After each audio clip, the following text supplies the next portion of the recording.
Eric Weddle in the homecoming there. Well, it's not San Diego, but Los Angeles, still against the Chargers, who, as you can see right now, are still obviously the 5 seed. They clinched that last week in the win in Kansas City. With that loss, the Chiefs tonight, with the Texans loss, could clinch home field throughout. Even if the Texans win, the Chiefs would be able to clinch the AFC West in a bye week. And then the Ravens now sitting currently in the AFC North lead. And if the Steelers lose, then it would be the Ravens who have a win and in position for the AFC North in week number 17. Now, Steve and Kurt, that's all we've been hearing is Lamar Jackson has been matriculating the ball down the field, mostly with the run, although you saw that dime that he threw.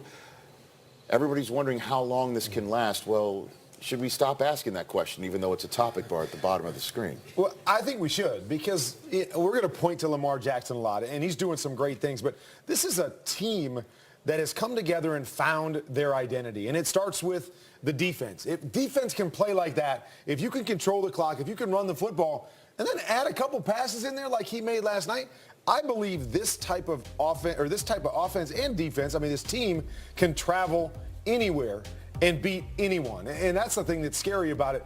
Can they win 3 games if they have to?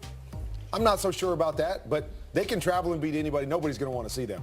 Absolutely. Defensively, they are what they are, which is a very good team. Yeah. #1 ranked defense. They'll stop you. They'll blitz you. They'll drop in the zone. Very exotic. Wink Martindale's doing a fantastic job. But also, offensively, the only thing that I have a problem with is people don't really utilize the word dual threat. They really just talk about Lamar Jackson as him being able to run the ball. But the thing that I'm concerned about is he can actually throw the ball. You showed that we saw last night that he could throw the ball.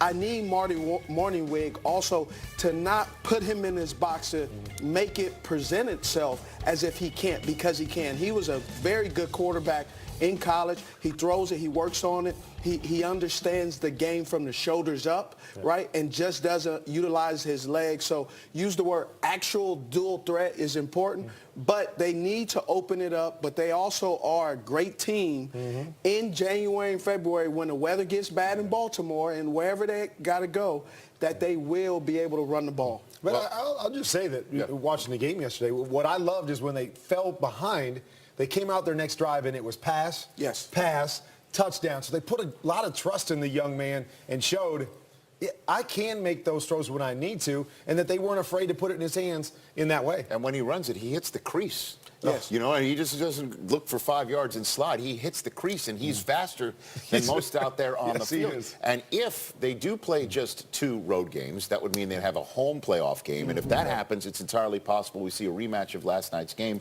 in the wild card weekend with the Chargers at Baltimore. But there's so much to come before that. There would have to be, again, a Steelers loss today in New Orleans, which would clinch the bye week and home field throughout the entire NFC playoffs with a win over the Steelers today. And then there's a situation of the Rams in Arizona. Will Todd Gurley go?